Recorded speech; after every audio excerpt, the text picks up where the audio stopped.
Promova TV, a home of testimonies.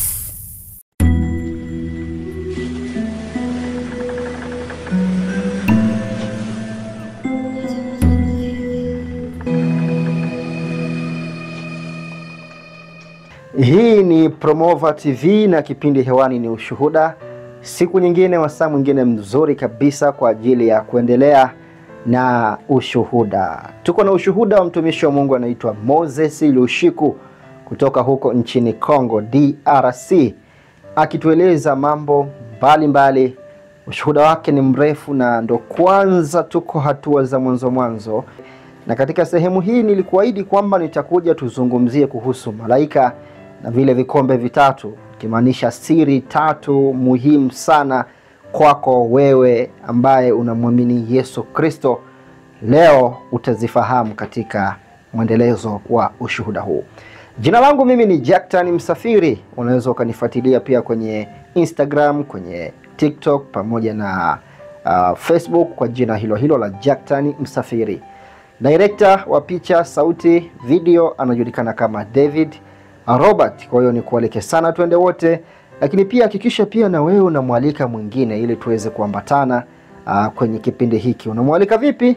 Hakikisha una share link. Ukipata link hii una share kwa watu wawili watatu ili kuwaeleza kwamba tupo kwenye mwendelezo wa ushuhuda wetu mzuri kabisa wa kwake Moses Lushiku. Kumbuka kupata shuhuda hizi pamoja na shuhuda na simulizi nyingine nyingi za kweli kabisa, zote unazipata katika chaneli yetu kuu ya YouTube ambayo inafahamika kwa jina la Promova TV. P-R-O-M-O-V-E-R, Promova TV. Karibu sana, tuendelee. Hii ni habari njema. Promova TV inakualika ewe mtumishi wa Mungu ambaye ungependa kutoa ushuhuda au mahubiri ili kuwafikia watu wengi zaidi duniani. Wakati ni sasa. Promova TV itakurusha hewani bure katika vipindi vyake vya neno la siku, mkate wa siku, kutoka ibadani, wito wangu na ushuhuda. Nafasi hii ni kwa watumishi wa Mungu wa kweli. Basi wasiliana nasi kwa namba 0766294335 au 0784074462. Fursa hii si ya kuikosa. Karibu sana katika mwendelezo wa ushuhuda wa kwake Moses Lushiku. Kama ambavyo nimekueleza, leo tutazungumzia kuhusu malaika. Swali ni je, malaika wanafananaje? Kwanza kabisa na wasalimu ndugu na dada duniani kote. Mimi ni mchungaji Moses Lushiku. Sasa kwanza, malaika ni roho wasio na mwili, lakini wanajidhihirisha kwa rangi nyeupe kuliko theluji, na ni kwa weupe unaong'aa, pia ni weupe ambao una mwanga sana. Hiki ndicho kipengele cha malaika tangu nilipowaona mara ya kwanza, na ninapoendelea kuwaona ninagundua kwamba wao ni wa maana sana kila wakati. Sijawahi kuwaona wakicheka. Siku zote wao wako serious, na ukiona malaika unajisikia unataka kujitakasa kwa sababu wanaakisi utakatifu wa Mungu. Wao ni viumbe watakatifu. Mara yangu ya kwanza kuona malaika ilikuwa ni mwaka wa 2007. Ilikuwa ni mwezi wa pili, tarehe 5. Ilikuwa alasiri nikiwa kanisani. Nilikuwa katika mapumziko ya maombi ya miezi 8. Unaweza kuniuliza swali, je, ni muhimu kwa Mkristo kupata udhihirisho wa malaika? Kwa kuwa Kristo ametuahidi Roho Mtakatifu, sio malaika kama ilivyoandikwa. Nawaambia kweli, ni kwa faida yenu mimi naondoka. Nisipoondoka, huyo msaidizi hata kuja kwenu, lakini nikienda nitampeleka kwenu. Naye atakapokuja atauhakikishia ulimwengu kwa habari ya dhambi na haki na hukumu. Ukisoma hayo maandiko yameandikwa kwenye Yohana 16 mstari wa 7 hadi ule wa 8. Nami nitamuomba Baba, naye atawapa msaidizi mwingine ili akae nanyi hata milele, Roho wa kweli. Ulimwengu hauwezi kumpokea kwa sababu haumuoni wala haumtambui, bali ninyi mnamjua, maana anakaa kwenu naye atakuwa ndani yenu. Hiyo unaipata kwenye kitabu cha Yohana 14 kuanzia ule mstari wa 16 hadi 17. Kwanza kabisa, Roho Mtakatifu ni Mungu. Yeye ndiye roho ya kimungu anayeratibu kila kitu katika maisha ya Kristo. Yeye ni Mungu, lakini wajibu wa malaika ni kutekeleza mapenzi ya Mungu ambaye ni Roho Mtakatifu. Na Mungu akamwambia Musa katika Kutoka 23:20, tazama na mtuma malaika aende mbele yako akulinde njiani na kuwaleta mpaka mahali pale nilipowatengenezea. Kwa ujumla, malaika ni wajumbe. Roho Mtakatifu ni uwepo wa Mungu ndani yetu. Mungu alimpa Musa utume wa kuwakomboa wana wa Israeli na akamwambia, tazama naweka malaika mbele yako. Kusudi la malaika katika huduma au tuseme utendaji ni kwa ajili ya kufanya maajabu. Maajabu kwa maana ya miujiza na ishara. Malaika hutusaidia katika kutimiza ama kutekeleza kazi tuliopewa na Mungu, kwa sababu kila kipengele cha misheni anayopewa Mkristo ina uhusiano na aina maalum ya malaika, iwe ni uponyaji wake, ukombozi, mahubiri. Na kila wakati tunapofanya kazi ya Mungu tunasaidiwa. Malaika wanatusaidia, ingawa tunaye Roho Mtakatifu kama nilivyosema, zinahusishwa na huduma maalum kama Biblia inavyosema, kwa maana atakuagizia malaika zake wakulinde katika njia zako zote. Zaburi ya 91 mstari wa 11. Hatupaswi kuomba kwa malaika au kuwaamuru. Mungu ndiye anayewaamuru, na mahali fulani imeandikwa anawafanya malaika wake kuwa upepo na watumishi wake kuwa miale ya moto. Zaburi ya 104 mstari wa 4. Malaika ni kama pepo, kama walivyo kila mahali, wanasonga kama upepo. Katika siku ya Pentekoste kulikuwa na kama upepo na kisha mwali wa moto ambao ni asili na tabia ya watumishi wa Mungu. Malaika wanafanya kazi na nguvu kama pepo, kama vile malaika alivyokuwa akitikisa maji katika bwawa la Bethaida, Yohana 5 hiyo. Malaika hudhihirisha nguvu katika maumbile, ni miale ya moto. Kusudi la moto ni utakaso na mabadiliko, na watumishi wa Mungu wanapaswa kufanya mabadiliko na utakaso wakati wa kutoa ushauri wa Mungu. Kwa bahati mbaya, watu wanapendelea upepo juu ya moto. Wanapendelea matendo makuu, yaani upepo ni miujiza, maajabu na ishara. Haya ni maajabu ya kuvutia ambayo watu wanapenda, lakini moto husafisha na kugeuza malighafi kuwa dhahabu. Tunapaswa kufuata moto na utakaso, sio upepo tu. Na kama sisi ni watumishi, sisi ni miali ya moto. Mara ya mwisho kuona malaika ilikuwa tarehe 16 Desemba mwaka 2015. Nilikuwa chumbani kwangu nikisoma Biblia. Nilitaka kufanya semina. Kwa kweli Bwana amenizoeza uzoefu huu.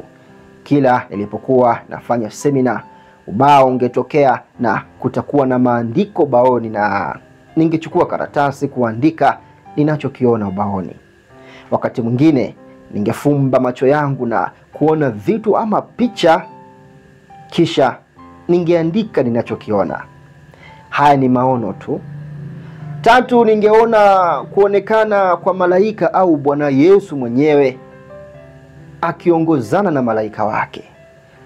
Siku hiyo nilikuwa nasoma Biblia, ndipo nilihisi kama uwepo wa upepo ukiwa unavuma chumbani kwangu. Kisha nikaanza kusikia sauti kwenye ule upepo. Baadaye nilipokuwa nikiandika kile nilichokuwa nikisoma katika maandiko, nilihisi nimebanwa na joto kwa vile mchana ulikuwa wa jua kali. Hivyo niliamua kuoga ili kujiweka sawa. Nikaenda kuoga, na nikiwa kwenye anga ya roho nikachukua kifaa changu cha muziki, nikaanza kusikiliza muziki wa Kikristo ili nibaki kwenye anga la kiroho. Kwa hiyo nilianza kuoga na kuweka wimbo fulani wa Kikristo, na katika bafu lile nikiwa nafua ndipo nilipata kutembelewa na malaika. Unaweza ukajiuliza inakuaje malaika wanamtokea mtu akiwa bafuni anaoga? Je, malaika wanajali ikiwa mtu huyo yuko bafuni au chumba cha kujifungia ama mahali pa urafiki? Naam, kuna makundi mengi ya malaika. Kuna malaika mashujaa, na ukiwa hatarini hawajali mahali ulipo. Na Biblia inasema malaika wa Bwana hufanya kituo akiwazunguka wamchao na kuwaokoa. Zaburi 34:7.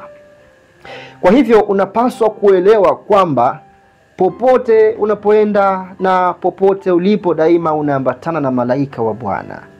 Yeye hajali mahali ulipo, ni utekelezaji wa utume aliokabidhiwa ambao ni kukulinda ndio muhimu kwake. Uwe ndani ya gari moshi au majini, yuko na wewe kila wakati kwa usalama wako bila kujali mahali ulipo. Pia ni malaika ambao ni mitume. Ikiwa ni haraka kwako kupata ujumbe popote ulipo na kwa hali gani utapata ujumbe. Kinachotokea ni kwamba nilipokuwa ninaoga niliweka wimbo wa Kikristo ili niwe katika anga la kiroho. Wimbo huo ulikuwa unazungumza juu ya shauku ya Kristo. Lakini punde si punde nilianza kutambua kwamba wimbo huo ulikuwa unashusha upako wangu. Niliona kuwa tangu niweke muziki huo, nguvu ya upako rohoni mwangu ilikuwa ikishuka. Wimbo huu wa Kikristo ulikuwa ukinitoa katika anga la roho. Nilipogundua hilo ndipo nikawa nimebadilisha wimbo, na nilipobadilisha tu wimbo nikagundua kuwa nilikuwa nimerudi kwenye anga la rohoni. Nilihisi upako tena, na nikaanza kujiuliza kwa nini ule wimbo wa Injili uliotangulia umenitoa kwenye upako. Nilikuwa nakaribia kuondoka bafuni na kurudisha taulo langu, mara ghafla ukuta wa bafuni ukatoweka na nafasi yake ikachukuliwa na tukio la malaika. Niliona malaika watatu wakijitokeza mbele yangu. Hawakuwa wakigusa ardhi kama kawaida. Nakumbuka katika ono lililopita nilipowaona malaika wa kanisa, yule aliyekuwa wa ajabu alinisafirisha nje ya dari ya nyumba yangu kwa urefu wa mita 4, kisha akanionyesha jinsi wanavyoiona dunia. Ilikuwa chafu kweli. Alinionyesha ardhi ambayo ilionekana kama ngozi iliyooza ya nguruwe, na akaniambia kwamba hii ni ardhi. Hii ndiyo sababu hatukuikanyaga. Malaika watatu waliojitokeza kwenye bafu langu hawakuwa wakigusa ardhi pia. Niliona kwamba wale malaika watatu walikuwa na vyombo mikononi mwao, kama vile glasi ama chombo fulani hivi cha glasi cha udongo. Mmoja wao akasema, "Musa." Mara nikaacha kuoga. Nilikuwa pale nikatazama kinachoendelea. Kwanza wale malaika watatu walijitambulisha kama malaika wa athari. Mmoja wao akaniuliza, "Musa, unajua kwa nini upako wako ulishushwa?" Malaika akasema, "Ilikuwa ni kwa sababu ya wimbo uliopita." "Lakini kwa nini wimbo uliopita ulishusha upako wako?" Malaika aliniuliza. "Ni nini kilikumbwa na wimbo huo, na kwa nini ulikutoa nje ya anga la roho?"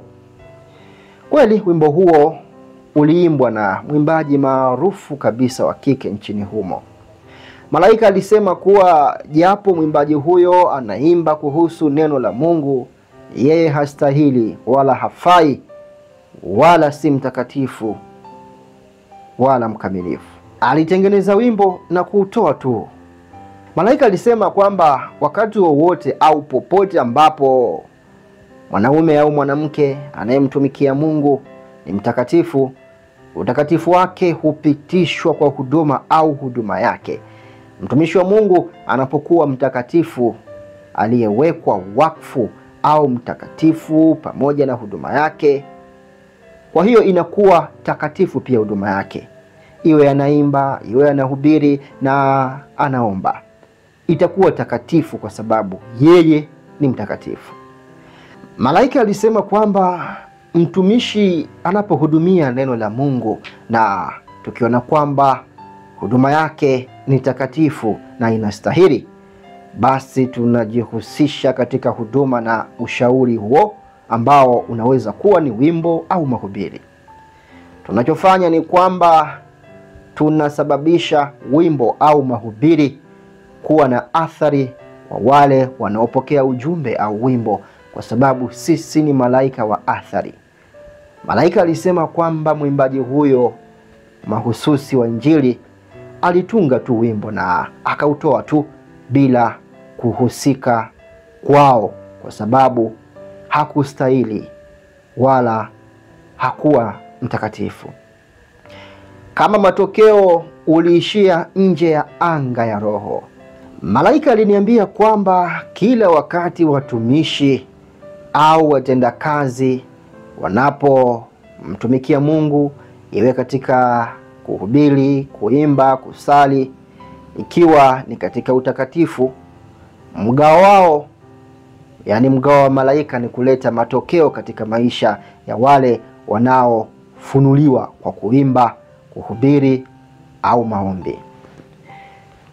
Alisema kwa sababu sisi ni malaika wa athari, tunatumia huduma ya watumishi wa Mungu kama njia ya kuwa na matokeo katika maisha ya wale wanaowasikiliza. Tunajihusisha na kile wanachofanya ili kiweze kuathiri na kuwajenga wasikilizaji.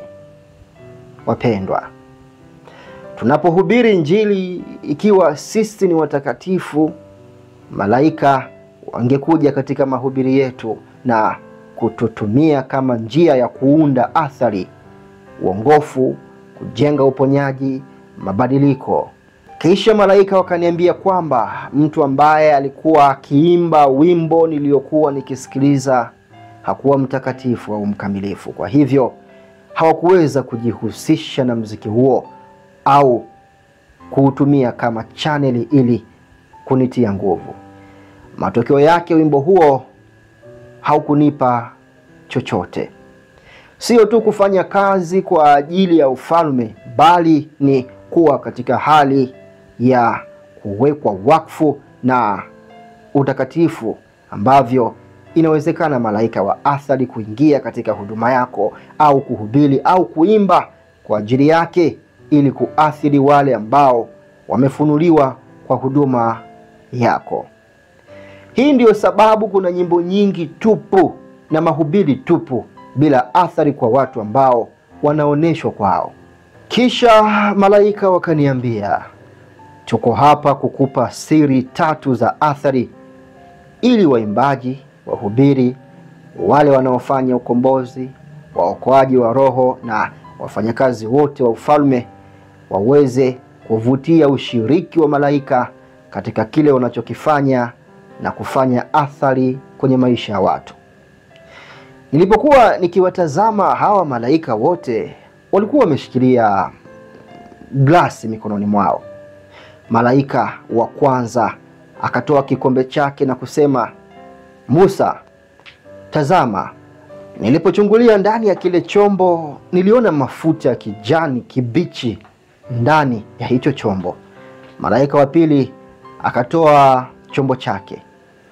Kulikuwa na mbegu ya ngano ndani, na malaika wa tatu akatoa kikombe chake pia.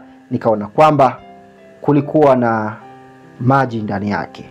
Kisha wakasema hizi ni siri za athari katika huduma ya Mungu. Baada ya kunionyesha hivi vikombe vitatu na vilivyomo, malaika waliniruhusu niende kuvaa. Kisha nikachukua taulo langu na kujifuta maji mwilini. Malaika watatu walikuwa bado wamesimama pale. Kisha nikaenda haraka kuvaa chumbani kwangu. Cha ajabu pia walikuwa wamesimama chumbani kwangu kwa mkao ule ule kama walivyokuwa kule bafuni kwangu. Nilidhani niliwaacha bafuni, lakini niliwakuta chumbani. Kisha nikavaa haraka. Baadaye yule malaika aliyekuwa na kikombe kilichojaa mafuta ya kijani kibichi alinishika mkono, na papo hapo tukasafiri hadi mahali pasipojulikana, na tukatua mahali panapoonekana kama ofisi au darasa. Kulikuwa na ubao na malaika alikuwa akizungumza kama darasani. Alikuwa akifundisha na maneno yake yalikuwa yakionekana ubaoni. Kisha malaika aliyeshikilia kile kikombe kilichojaa mafuta ya kijani kibichi akasema, Musa, umewahi kusikia kuhusu shule ya Mungu? Ndiyo hii. Sasa hapa nitakueleza kuhusu siri ya kwanza ya malaika wa athari. Siri hiyo ni kuhusu kujazwa na Roho Mtakatifu. Hiyo ndo siri ya kwanza. Kisha malaika akaniambia, leo nitakupa siri ya kwanza ya athari. Malaika alinipa kikombe chenye mafuta ya kijani kibichi na kusema, kunywa. Nilichukua kile kikombe na kunywa mafuta ya kijani, lakini wakati na kunywa niligundua kuwa mafuta ya kijani yalikuwa yanatoa povu kama vile bia. Kwa hivyo nilipokunywa ilipaswa kusababisha athari ya ulevi, si ya bia bali ya Roho Mtakatifu. Malaika akasema, mafuta uliokunywa ndiyo siri ya kwanza ya athari na unatakiwa kulewa Roho Mtakatifu. Kisha malaika akaniambia, liambie kanisa na watendakazi katika ufalme kwamba kabla mtu yeyote hajatumikia au kutoa huduma kwa watu, lazima ajazwe na Roho Mtakatifu ambaye anawakilishwa na mafuta haya mabichi uliokunywa tu. Ni lazima wahakikishe kwamba wamewekwa wakfu, kwa sababu watakuwa na matokeo. Wakati watendakazi watakuwa wamewekwa wakfu, watakuwa watakatifu. Matokeo yake ni kwamba watavutia malaika wa athari katika huduma yao, na kutakuwa na athari katika kile wanachokifanya, kama ni uimbaji wa muziki au kuhubiri. Kisha malaika akaniambia, kwa sababu ulikunywa mafuta, ni kwamba yako ndani yako, ni sehemu yako. Tulikuwa bado katika shule ya Mungu. Malaika akaniambia, mkumbuke Musa katika maandiko, yeye hakupakwa mafuta ingawa ndiye aliyempaka Haruni kama ilivyoandikwa. Tazama jinsi ilivyovema na jinsi inapendeza ndugu kukaa pamoja kwa umoja. Ni kama marhamu ya thamani kichwani, yashukayo ndevuni, ndevu za Haruni, yashukayo mpaka upindo wa mavazi yake. Hiyo ipo kwenye Zaburi ya 133 kuanzia mstari wa kwanza hadi wa pili. Biblia inasema tukiwa pamoja, mtu aimbe wimbo, mtu ahubiri, kwani kusudi la kukusanyika kwetu ni kujenga. Neno la Kristo na likae kwa wingi ndani yenu, mkifundishana na kuonyana katika hekima yote, huku mkiimba zaburi na nyimbo za tenzi za rohoni, kwa shukrani mioyoni mwenu kwa Mungu. Hiyo ipo kwenye Wakolosai 3:16.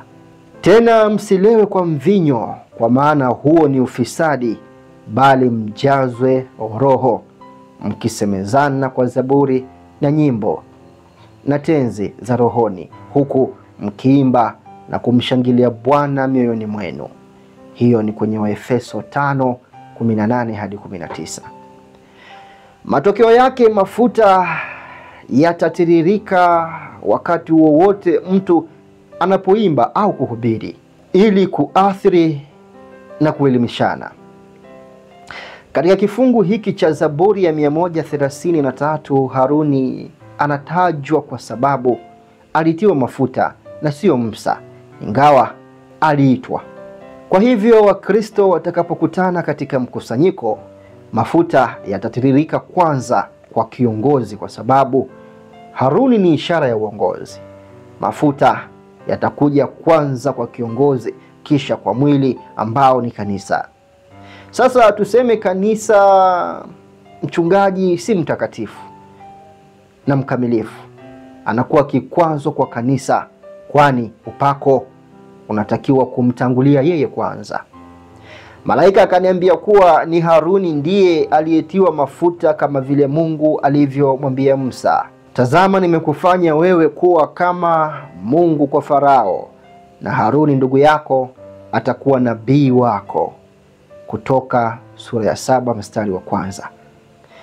Kwa maneno mengine, tazama ni Haruni ndiye atakayesema kwa sababu ametiwa mafuta, si Musa kwa vile hakupakwa mafuta. Ninamshukuru Bwana kwa sababu katika shule ya Mungu nilijifunza kwa nini Musa alikuwa anashindwa kunena. Kiongozi yeyote ambaye hajapakwa mafuta na kukosa ukaribu na Roho Mtakatifu, ujumbe wake hautakuwa na nguvu au uzima na hautashawishi. Malaika alisema kwamba wale ambao hawajakunywa mafuta, maneno yao na mahubiri yatakuwa na mipaka na kutokuwa na nguvu. Haruni alipakwa mafuta kwa sababu alikuwa na huduma ya kinabii, lakini Musa hakuwa hivyo. Hivyo inaelezwa kwa nini alikuwa na ugumu wa kuzungumza lugha kwa kulinganishwa na nduguye Haruni, ingawa alikuwa ni kiongozi mwenye nguvu. Malaika alisema mafuta pia ni ya kinabii. Pamoja na mafuta unaweza kutabiri na kutangaza mambo. Malaika akasema kazi yako ni kunywa mafuta na kutangaza neno, na kazi yetu ni kuja katika huduma yako na kusababisha athari, ikiwa ni pamoja na miujiza, maajabu na ishara. Malaika alimaliza kwa kusema kwamba kwetu sisi malaika wa athari hakuna nyimbo mbaya au nzuri, maadamu anayeimba au anayehubiri amekunywa mafuta na kujazwa na Roho Mtakatifu. Tutaingia katika huduma yake na kusababisha utumishi wake kuathiri wale wanaomsikiliza. Malaika alisema hatujali ikiwa sauti yake ni nzuri au la, maadamu yeye ni mtakatifu, mkamilifu na amejazwa Roho Mtakatifu, tutasababisha wimbo wake kuwaathiri wale ambao wameonyeshwa. Unapopakwa mafuta hutahangaika kuponya wagonjwa.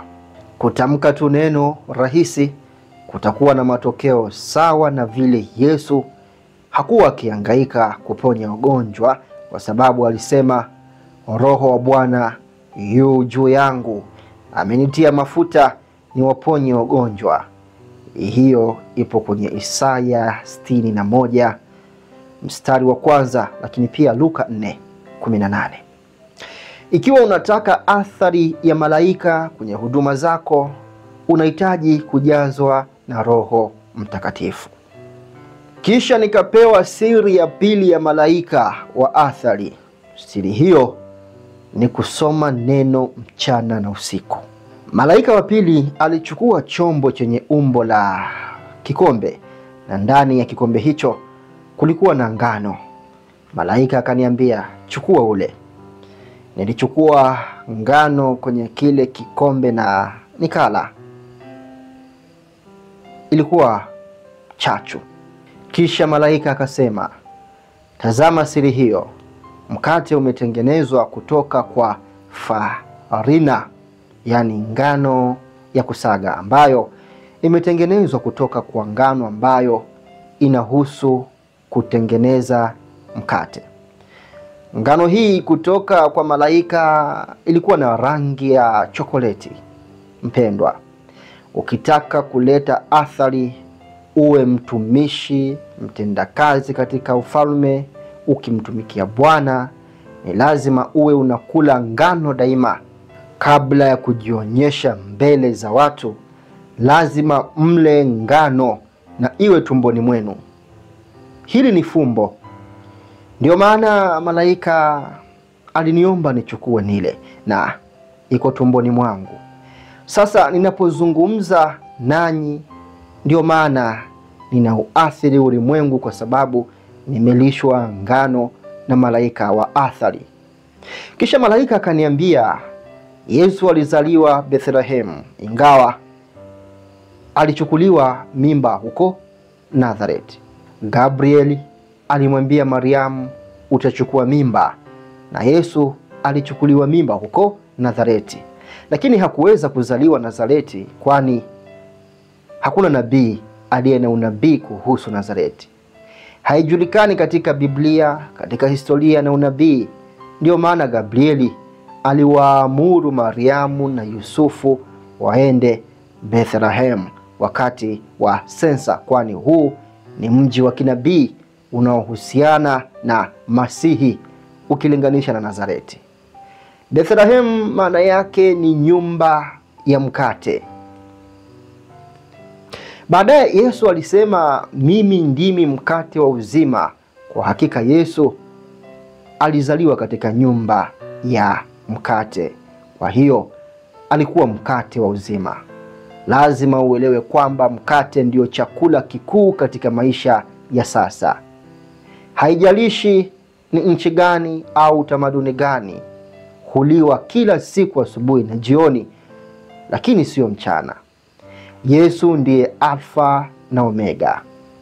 Tunaanza siku kwa mkate na tunamaliza siku kwa mkate. Huu unatakiwa kuwa utaratibu wa muamini anayetaka kuleta athari. Ni lazima aanze siku kwa neno na kumaliza siku kwa neno. Hebu tusome katika Mithali 9:4-6. Wote wasio na akili na waje nyumbani kwangu. Kwa wale wasio na akili huambia, njooni mle chakula changu na kunywa divai niliyochanganya. Acheni njia zenu rahisi, nanyi mtaishi. Tembea katika njia ya ufahamu. Malaika aliniambia niwaambie ulimwengu kwamba yeyote anayetaka kuleta athari itabidi ale ngano, yaani neno ambalo litatugeuza kuwa mfano wa Yesu. Katika kifungu cha hapo juu nilichokieleza ambacho nilipewa na malaika wa pili wa athari, tunaweza kusoma kwamba maana ya kula mkate husababisha athari mbili kwa mtu anayeula. Athari ya kwanza ni kwamba unaacha ujinga, na athari ya pili ni kwamba unakuwa na busara. Ukitaka kuwaongoza watu wa Mungu na ukitaka kuathiri watu wa Mungu, Yesu anataka uache upumbavu. Lazima usiwe mjinga. Katika maandiko yote ujinga unahusishwa na dhambi, uovu unahusishwa na upumbavu. Biblia ilizungumza kuhusu bibi harusi mpumbavu ambaye hana mafuta. Upako na kuwekwa wakfu kwa Mungu. Tunapokula mkate tunaacha ujinga na upumbavu ambao ni dhambi na uovu. Ikiwa utaleta athari kwa wengine, utaanza kwa kuacha ujinga na upumbavu. Lazima uache uovu. Imeandikwa, umependa haki na kuchukia uovu. Kwa hiyo Mungu wako amekuweka juu ya wenzako kwa kukupa mafuta ya furaha. Waebrania sura ya 1:9. Athari ya pili ya kula mkate ni hekima. Kifungu tunachosoma kinasema, njooni mle mkate wangu ili mpate kuwa na akili.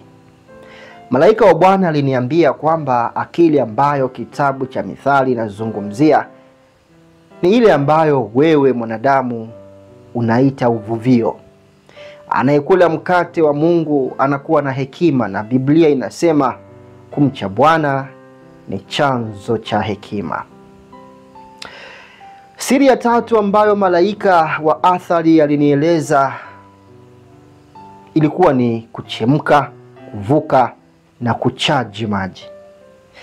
Tulikuwa bado katika shule ya Mungu wakati malaika watatu wa asali alinipa kikombe chake na kuomba ninywe maji ya ajabu ambayo yalikuwa ndani. Aliniambia kuwa maji haya ni asiri ya athari, na kisha akaanza kunieleza siri kuhusiana na hayo maji. Malaika alisema kwamba kuna siri nyuma ya maji haya, na kwamba maji kupitia mzunguko wa maji hufanya utaratibu wa kudumu. Kisha malaika akaniambia kwamba Bwana Yesu, Bwana wetu na Baba yako, alisema katika maandiko kwamba watu wangu wametenda dhambi mbili. Wameniacha mimi, chemchemi ya maji ya uzima, wamejichimbia mabirika yao wenyewe, mabirika yavujayo ambayo hawawezi shika maji. Yeremia sura ya 2 mstari wa 13. Kwanza malaika alisema kwamba Yesu ni baba yetu na Bwana wao, ambayo ina maana sisi ni watoto wake na warithi, wakati malaika ni watumishi wake. Wanatii maagizo kutoka kwa Bwana wao, lakini sisi tuko katika familia, kama Biblia inavyosema kwamba Roho mwenyewe hushuhudia pamoja na roho zetu kwamba sisi ni watoto wa Mungu, na kama sisi ni watoto basi tu warithi wa Mungu na warithi pamoja na Kristo, ikiwa tunateseka pamoja naye ili tupate na kutukuzwa pamoja naye. Warumi sura ya 8 mstari wa 16 hadi 17. Kisha malaika akaniambia kwamba maji ya mkondo au maji yanayotiririka kupitia mzunguko ambao huwekwa wazi kwa joto la jua, matokeo yake huingia katika mchakato wa kuchemsha, na kwa sababu hiyo kutakuwa na uvukizi ama mvuke. Malaika alikuwa anajaribu kunieleza siri na mzunguko wa maji. Swali ni nini umuhimu wa mchakato wa uvukizi? Kwanza, malaika aliniambia kuwa Bwana Yesu Kristo ni jua. Lakini kwenu ninyi mnaolicha jina langu, jua la haki litawazukia, lenye kuponya katika mbawa zake. Malaki 4:2. Malaika anasema kwamba kanisa au waumini hupitia mchakato unaofanana na ule wa kijito au maji yanayotiririka ambayo yanaangaziwa na joto la jua, kisha kupitia mzunguko wa kuchemka na uvukizi unaosababishwa na joto la jua la haki, ambalo ni sura ya Bwana Yesu Kristo. Kama Biblia inavyosema, wapenzi, msistaajabie mateso makali yaliyowapata ninyi, kana kwamba mnapatwa na kitu kisicho cha kawaida, bali furahini kwa kuwa mnashiriki mateso ya Kristo, ili mpate kuwa na furaha sana utukufu wake utakapofunuliwa. Petro wa kwanza sura ya 4 mstari wa 12 hadi 13. Kwa kweli mtu yeyote anaweza kupata uvukizi.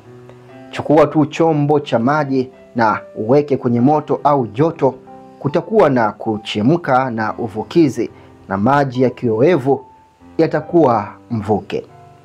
Katika Yeremia 51:16 imeandikwa, atoapo sauti yake pana mshindo wa maji mbinguni, naye huyapindisha mawingu toka mwisho wa dunia, huifanyia mvua umeme na kutoa upepo katika gara zake.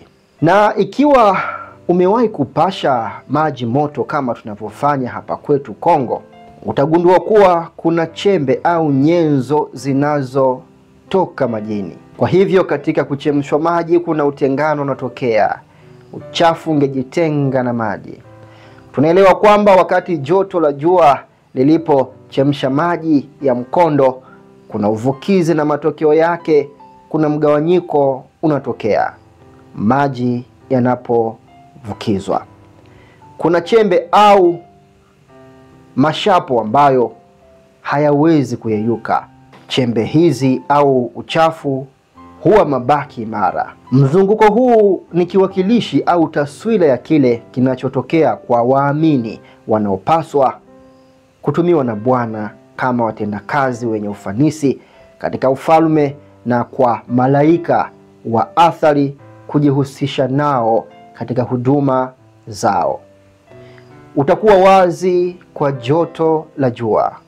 Matokeo yake kutakuwa na utengano na kila kitu duniani: tamaa ya mwili, tamaa ya macho na kiburi cha maisha. Na Biblia imeandika katika Isaya 53:10. Lakini pia imeandikwa, furahini kwa kuwa mmeshiriki mateso ya Kristo, ili utukufu wake utakapofunuliwa nanyi mfurahi kwa furaha yake tele. Hiyo ni Petro wa kwanza 4:13. Matokeo ya uvukizi ni hali iliyobadilika. Maji hugeuka kuwa hali ya gesi, na ni kwa kusudi. Lakini kabla ya kubadilishwa hali, lazima kuwe na mtengano kutoka kwa maji ambayo hayawezi kuyeyuka au ambayo hugeuka kuwa chembe au mchanga. Mpendwa, kuna sehemu yako ambayo inabidi kufa kabla ya kuwa chombo chenye nguvu mkononi mwa Mungu. Kutengana lazima kutokee kwanza. Hii ni siri ya athari.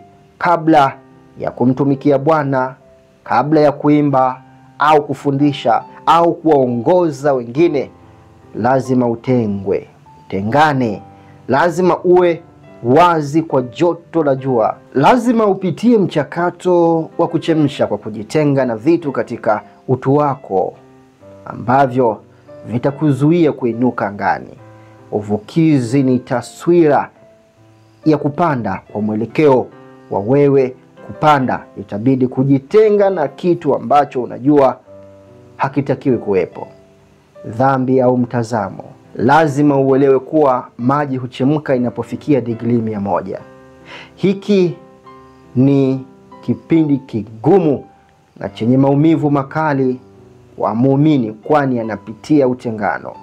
Anapaswa kuvunjwa kupitia mateso, na si rahisi kamwe, lakini ni mchakato wa lazima ili kutumiwa ipasavyo na kwa ufanisi na Bwana na kuleta matokeo. Ikiwa unataka kuleta athari, itabidi upitie mzunguko wa kujitenga. Wale wanaotamani kumtumikia Bwana na kufanya athari katika kizazi chao, itawabidi kupitia mchakato wa kujitenga. Ni lazima wajitenge na hasira, mawazo mabaya, mitazamo ya kimwili na kadhalika. Hali ya maji kabla ya mchakato wa kuchemshwa ni tofauti na maji kabla ya taratibu hizi mbili. Kuna mabadiliko ya hali, na kabla ya kuchemsha maji yalikuwa kioevu, na baada ya maji ya moto kuwa gesi au mvuke, kuna mabadiliko ya asili. Na wakati mwamini alipitia katika mchakato wa kuvunja kwa mafanikio, mabadiliko ya utu wake yatakuwa dhahiri kwa wote, kama vile Biblia inavyosema kwamba mtawajua kwa matunda yao. Na wakati utakapomtumikia Mungu, malaika wa athari watajihusisha wenyewe na kusababisha wale ambao wamefunuliwa kwa huduma yake, mahubiri yake, uimbaji wake, kuweza kuathiriwa kuwa na athari chanya. Hii ni siri kuu kuhusu huduma na athari iliyofunuliwa kwangu na malaika wa athari. Mpendwa, Mafundisho haya yalikuwa yanatokea katika shule ya Mungu. Kulikuwa na ubao, viti, madawati na meza. Na malaika alipokuwa akizungumza nami, maneno yake yalikuwa yakitokea ubaoni. Alisema maji yanapokuwa mvuke au gesi, inabidi uelewe tayari yanakuwa yametenganishwa na chembe chembe ambazo hazikuathiriwa na hali ya uvukizi. Na maji yanapogeuka kuwa mvuke, huwa mepesi kuliko maji yakimiminika, kwa sababu yanatenganishwa na mashapo yake. Ni kama vile mmetuliwa mzigo yenu ambayo ni dhambi. Kwa hiyo mnakuwa wepesi bila uzito, kama vile imeandikwa kwenye Waebrania ile 12 mstari wa 1. Inasema, basi kwa kuwa sisi nasi tunazungukwa na wingu kubwa la mashahidi namna hii, na tuweke kando kila mzigo mzito na dhambi ile ituzungukayo, kwa upesi na upige mbio kwa saburi, mbio zilizowekwa mbele yetu. Lakini kuna Wakristo wa ajabu leo hii, wanamtumikia Mungu. Unawezaje kutoa pepo au kuombea watu huku ukiwa na mpenzi na wewe ni mzinzi? Wahubiri na waimbaji, hasa waimbaji, wanavaa vibaya, wamo katika zinaa, huwa wanajiasi wenyewe kanisani wanapokuwa maarufu. Wakristo wengi bado hawajatumwa na Mungu, na watumishi wengi wanafikiri kwamba wamepakwa mafuta, lakini wanahisia tu, na kwa vyovyote vile ni jina la Yesu tu linaonesha nguvu zake. Haina uhusiano wowote na utumishi. Sasa kilichofuata ni kwamba maji yanayogeuzwa kuwa mvuke yataketi katika wingu, kama Ayubu alivyosema katika kitabu chake cha Ayubu 26:8. Yeye hufunga maji katika mawingu yake mazito, wala wingu halipashwi chini yake. Hiyo ni katika hali ya gesi au hali ya mvuke. Na jambo la pili litakalotokea ni kwamba maji haya yatafunuliwa na joto la jua. Matokeo yake maji haya ya gesi yatakuwa yameyeyushwa na jua. Jua litaainisha na kusambaza chaji za umeme kwa maji haya au mvuke. Ukikusanya maji ya mvua, unaweza kuyatumia kama betri kwa sababu yana chaji za umeme. Muumini aliyevunjika analazimika kujazwa na kuvikwa nguvu na upako wa Roho Mtakatifu anapovunjwa na kutengenezwa. Hii ni siri ya tatu ya athari iliyofunuliwa na malaika wa athari. Malaika anazungumza juu ya mzunguko wa maji ya mkondo, ambayo ni taswira ya mchakato ambao waumini na watumishi katika ufalme wanapaswa kupitia ili waweze kuleta matokeo wanapohudumu kazi na maneno ya Mungu. Hatua ya kwanza ilikuwa kwamba maji yalichemshwa kwa vile yalipashwa na jua. Matokeo yake kulikuwa na kujitenga na maji yanageuka kuwa gesi au mvuke. Mpendwa, kwako kubebeshwa chaji za umeme na kuathiri kizazi chako, kuna mchakato ambao huwezi kukwepa. Huu ni utengano wa uvukizi kutoka katika dhambi na mwili, nafsi na roho, kama ilivyoandikwa kwenye Wakorinto wa pili sura ya 7 mstari wa 1, inavyosema kuwa, kwa hivyo wapenzi wangu, ahadi hizi tuacheni, tujitakase na uchafu wote wa mwili na roho, tukitimiza utakatifu katika kumcha Mungu. Lakini pia Wathesalonike wa kwanza ile sura ya 5 mstari wa 23 inasema, Mungu wa amani mwenyewe awatakase kabisa. Ni kwa njia hii tu kwamba malaika wa athari watajihusisha wenyewe katika huduma yako. Sisi ni maji yenye nguvu ya umeme ili kutosha dunia, kuleta uhai kwa wanadamu, mimea na wanyama. Na katika Waebrania 6 mstari wa 7 inasema, kwa maana ardhi inayoinywa mvua ambayo mara nyingi huinyeshea na kuzaa mimea yenye manufaa, kwa wale ambao pia inalimwa kwa ajili yao, hupokea baraka kutoka kwa Mungu. Neema ya Bwana wetu Yesu Kristo mbarikiwa iwe pamoja na roho zenu milele na milele. Amina. Asante sana kwa kufuatilia ushuhuda huu. Tafadhali tukutane kwenye mwendelezo. Huu ni ushuhuda kutoka kwa mtumishi wa Mungu Moses Lushiku kutoka huko nchini Kongo DRC. Unaweza kupata mwendelezo wa ushuhuda huu pamoja na shuhuda na simulizi nyingine nyingi za kweli kabisa kutoka kwetu kwenye channel ya Promova TV ambayo inapatikana YouTube. Andika PROMOVER, Promova TV. Kwa mawasiliano zaidi tumia nambari 0766 294335 au 0784 074 462. Hizo ni namba za Tanzania. Jina langu mimi ni Jacktan Msafiri. Unaweza ukanifuatilia pia kwenye Facebook, Instagram pamoja na TikTok kwa jina hilo hilo la Jacktan Msafiri.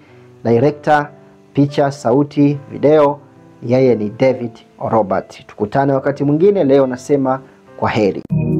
Jenga makanisa na Promova. Ndiyo, jenga makanisa na Promova. Baada ya kuwezesha ujenzi wa makanisa mbalimbali katika maeneo mbalimbali nchini Tanzania, sasa Promova TV wakishirikiana na wadau mbalimbali wenye wito kama huu wa kujenga makanisa wanakuja na kampeni hii. Hii ni kampeni maalum yenye lengo la kujenga makanisa zaidi ya 20 kwa mwaka. Tunawatafuta, tunawawezesha, na kwa neema ya Mungu tunajenga makanisa yao. Hii ni kampeni endelevu ambayo tayari imekwisha anza, inaendelea na itaendelea. Shiriki sasa katika jambo hili kubwa la kipekee la kimungu. Jinsi ya kushiriki: tuma sadaka yako kwenye M-Pesa namba +255 762 841 734. Hiyo ni namba ya Tanzania, na M-Pesa Kenya Safaricom ni +254 113 844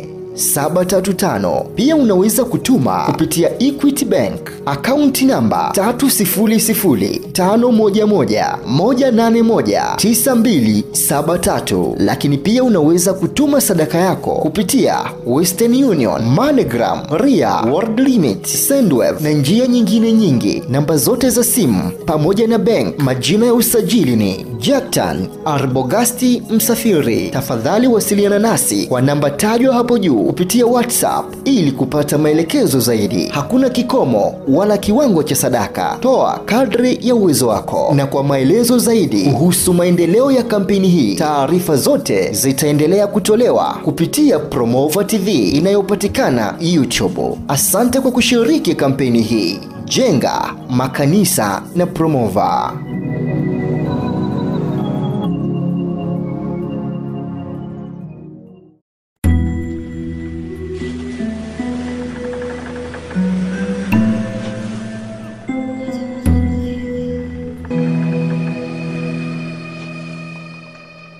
Promova TV, a home of testimonies.